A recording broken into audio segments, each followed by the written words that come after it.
அஸ்ஸலாமு அலைக்கும் மக்களே! வெல்கம் டு டுடே சமையல். இன்னைக்கு நம்ம ஆந்திரா ஸ்டைல்ல ரெஸ்டாரண்ட் டேஸ்ட்ல எப்படி மீன் கிரேவி பண்ணலான்னு பார்க்கலாம் வாங்க. வாங்க வீடியோக்குள்ள போலாம். அதுக்கு தேவையானது 1 1/2 கிலோ மீன் துண்டுகள், 3 ஸ்பூன் மல்லி, 1 ஸ்பூன் மிளகு, ஒரு சின்ன துண்டு பட்டை, ஒரு 5 கிராம்பு, ஒரு 6 ஏலக்காய், ஒரு 8 வரமிளகாய், 2 ஸ்பூன் சீரகம், 1 ஸ்பூன் பெருஞ்சீரகம், 1 ஸ்பூன் கசகசா. இப்போது நம்ம அம்புட்டையும் பக்கத்தில் வச்சு எடுத்ததுக்கப்புறமா கொஞ்சம் கடாயில் ஆயில் விட்டு மசாலாவை லைட்டாக ஃப்ரை பண்ணிக்கிறணும். அதில் நம்ம ஆயிலில் நல்லா ஃப்ரை பண்ணிக்கிறணும். இப்போ வரமிளகாய் போட்டு லைட்டாக செகந்த கலரில் வந்ததுக்கப்புறமா இப்போது மசாலா போட்டு அதில் லைட்டாக ஃப்ரை பண்ணணும். கொஞ்சம் செவந்த கலரில் வந்ததுக்கப்புறமா நம்ம இப்போது 1 ஸ்பூன் கசகசா எடுத்து வச்சுருக்கோம்ல, அதையுமே அந்த ஃப்ரையில் போட்டுடணும்.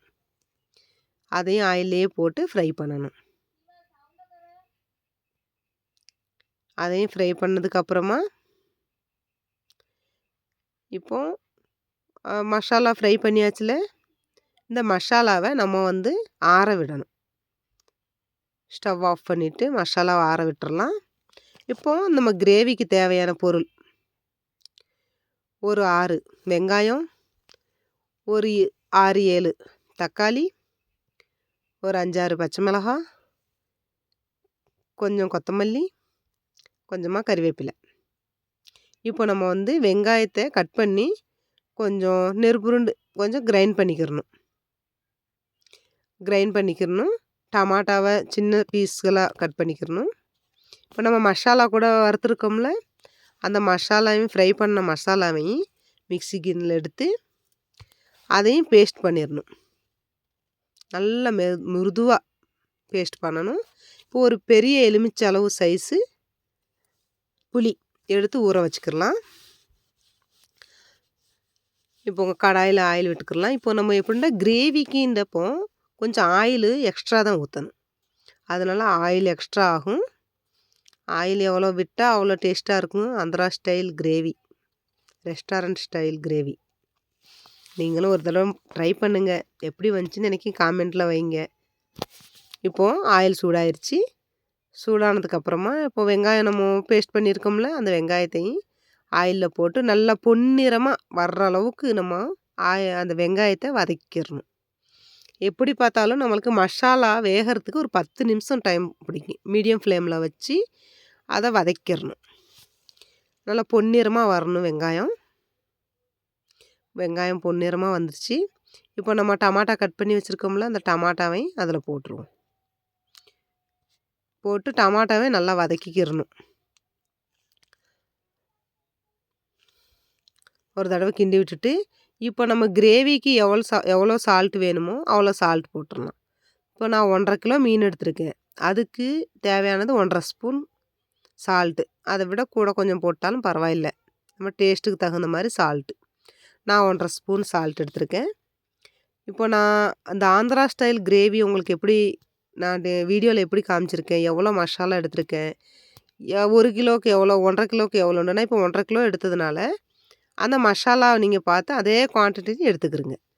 இப்போ நம்ம தக்காளி வேகண்டா அதுக்கு நம்ம சால்ட்டு போட்டாச்சு. நம்ம கிரேவிக்கு சரிப்பட சால்ட் அது. நல்லா வதங்கி வரணும். தக்காளி வெங்காயம் எல்லாமே நல்லா வதங்கி வரணும். வதங்கினதுக்கப்புறமா இப்போது 1 ஸ்பூனு இஞ்சி பூண்டு பேஸ்ட்டு, 1 ஸ்பூன் இஞ்சி பூண்டு பேஸ்ட்டு போட்டு அதையும் ஒரு தடவை கிண்டி விட்டுக்கிடலாம். கிளறி விட்டதுக்கப்புறமா இப்போ நம்ம கருவேப்பிலை எடுத்து வச்சுருக்கோம்ல, அந்த கருவேப்பிலையும் அதில் போட்டுடலாம். கருவேப்பிலையை அதில் போட்டு அதை ஒரு முறை கிண்டிட்டு இப்போ மசாலா நம்ம பேஸ்ட்டு பண்ணி வச்சுருக்கோம்ல, அந்த மசாலா பேஸ்ட்டையும் அந்த டமாட்டா ஆனியன்ஸ்லாம் போட்டு வதக்குறோம்ல, அதிலையே போட்டு வதக்கிடணும். நல்லா மசாலா எப்படியுமே உங்களுக்கு ஒரு 10 நிமிஷம் டைம் பிடிக்கும். கிரேவி லேட் ஆகாது, ஆனால் மசாலா வேகிறதுக்கு தான் நம்மளுக்கு லேட்டு. நீங்களும் ஒரு முறை ட்ரை பண்ணுங்கள், ஆந்திரா ஸ்டைல்.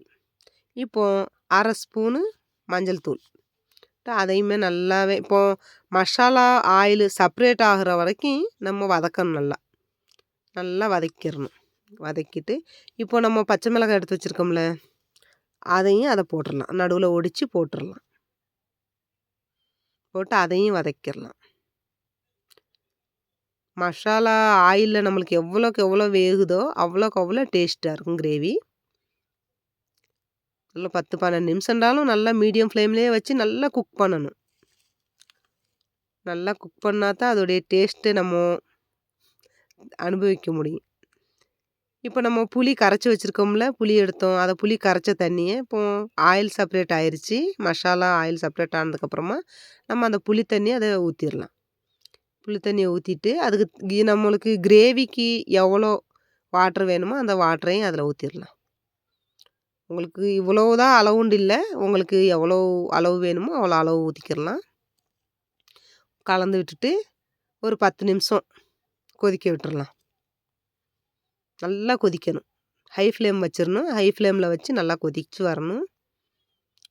நல்லா கொதிச்சு வந்துருச்சு. இப்போ அடி பிடிச்சிருக்கான்னு ஒரு தடவ நல்லா ஒரு முறை கலக்கி விட்டுக்கிரலாம். நல்லா கிளறி விட்டதுக்கப்புறமா, இப்போ நம்ம மீன் கழுவி வச்சிருக்கோம்ல, அந்த மீன் துண்டுகள ஒவ்வொன்னா அதில போட்டுறலாம். அந்த கிரேவியில முங்குற மாரி போடணும். ஒவ்வொன்னா போடணும். நீங்களும் ட்ரை பண்ணுங்க. எப்படி வந்துச்சுன்னு எனக்கு காமெண்ட்ல வைங்க. டேஸ்ட் எப்படி இருக்குதுன்னு காமெண்ட்ல வைங்க. ஆந்திரா ஸ்டைல் மீன் கிரேவி. ஒரு முறை நீங்களும் டேஸ்ட் பாருங்க. இப்போ நம்ம மீன் துண்டாம்பட்டையும் போட்டதுக்கப்புறமா ஒரு தடவ ஆப்ப விட்டு கிண்டுனா மீன் உடைஞ்சிரும். அது உடையாம இருக்கணும்னா நம்ம எப்பவுமே நம்ம வீட்லயே மீன் குழம்பு செய்யும்போது கரண்டி விட மாட்டோம். அதனால லைட்டா அப்படி அலசி விட்டுக்கிறணும். அலசி விட்டு மூடி போட்டுறலாம். மூடி போட்டதுக்கப்புறமா ஒரு 10 நிமிஷம் வேக விடணும். 10 நிமிஷம் வெந்ததுக்கப்புறமா நம்ம ஒரு முறை 2 முறை அப்பப்போ லைட்டா அப்படி அலசி விட்டுக்கிறணும் குழம்ப.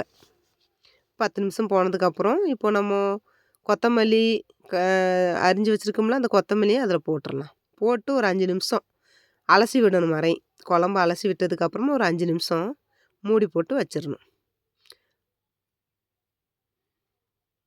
மூடி போட்டு வச்சிரணும். ஒரு 5 நிமிஷத்துக்கு அப்புறம் ஸ்டவ் ஆஃப் பண்ணிரலாம்.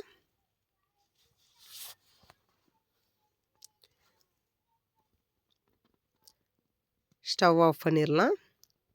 அவ்வளோதாங்க. ஆந்திரா ஸ்டைல் மீன் கிரேவி ரெஸ்டாரண்ட் டேஸ்ட்ல. நீங்களும் ஒரு முறை ட்ரை பண்ணுங்க. என் வீடியோ பிடிச்சிருந்தா லைக் பண்ணுங்க, ஷேர் பண்ணுங்க, சப்ஸ்கிரைப் பண்ணுங்க. பெல் ஐக்கான கிளிக் பண்ணுங்க. உங்க ஃப்ரெண்ட்ஸ் அண்ட் ஃபேமிலிக்கு ஷேர் பண்ணுங்க. எவ்வளவோ டேஸ்டியான ரெஸ்டாரண்ட் ஸ்டைல்